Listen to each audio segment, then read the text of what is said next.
ایک مرتبہ نبی کریم صلی اللہ علیہ وسلم دعا مانگ رہے تھے۔ آپ کے غلام حضرت ثوبان رضی اللہ تعالیٰ عنہ آپ کے قریب آ گئے۔ انہوں نے سنا کہ اللہ کے محبوب صلی اللہ علیہ وسلم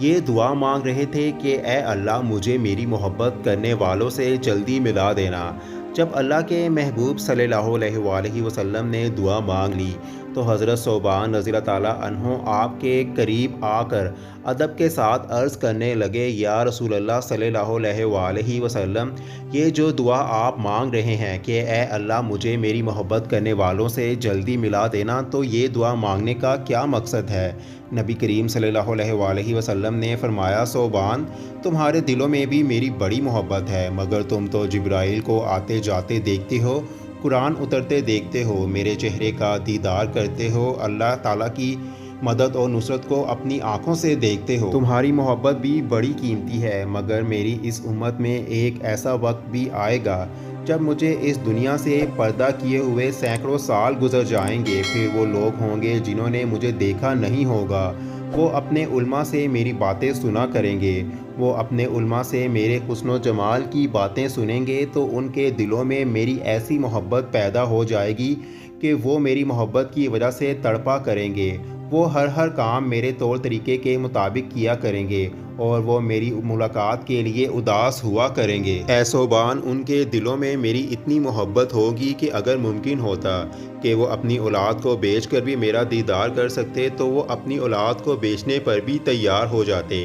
میں ان کے لیے دعائیں کر رہا ہوں کہ اے اللہ مجھے ان محبت کرنے والوں سے جلدی ملا دینا۔ ایک مرتبہ اللہ کے محبوب صحابہ کرام رضی اللہ تعالیٰ عنہم کے مجمع میں تشریف فرما تھے۔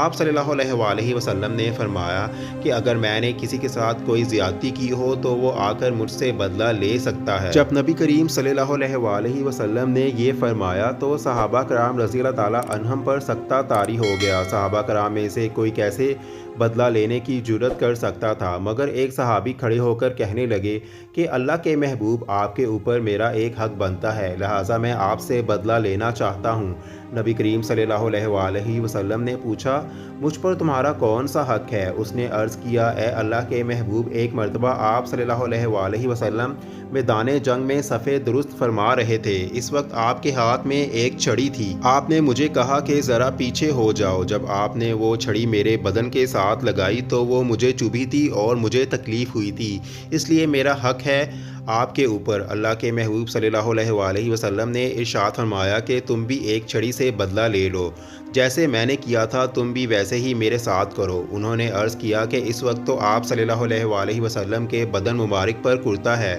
جبکہ اس وقت میرے جسم پر کوئی کپڑا نہیں تھا، تو میں کیسے بدلہ لوں؟ تو نبی صلی اللہ علیہ وسلم نے اپنی پشت مبارک سے اپنے کرتے کو ہٹا دیا۔ صحابہ کرام حیران ہیں کہ یہ ہاتھ میں چھڑی لے کر کھڑا ہے اور کہتا ہے کہ میں بدلہ لینا چاہتا ہوں۔ سیدنا صدیق اکبر رضی اللہ تعالیٰ عنہ کا دل تڑپ اٹھا اور حضرت ابو بکر صدیق رضی اللہ تعالیٰ عنہ یہ چاہتے ہیں کہ اس سے جا کر کہیں کہ ابو بکر کا جسم حاضر ہے، جتنی چاہے ضربے لگاؤ۔ سیدنا عمر رضی اللہ تعالیٰ عنہ بھی کھڑا ہونا چاہتے ہیں، مگر ادب کی وجہ سے کوئی کچھ بھی نہیں کہہ سکتا، اور یہ بات سمجھ میں نہیں آ رہی کہ یہ کیسا دیوانہ ہے جو آپ سے بدلہ لینا چاہتا ہے، اور آپ صلی اللہ علیہ وسلم بھی بدلہ دینے پر آمادہ ہو گئے۔ چنانچہ آپ صلی اللہ علیہ وسلم نے اپنی پشت مبارک سے اپنے کرتے کو ہٹایا تو وہ قریب ہوا اور اس نے چھڑی کو زمین پر پھینک دیا، پھر آقا محبوب صلی اللہ علیہ وسلم کی مہر نبوت کو بوسہ دینے لگا اور آپ کے پشت مبارک کو اپنے سینے سے لگا لیا اور عرض کرنے لگا، اللہ کے محبوب صلی اللہ علیہ وسلم،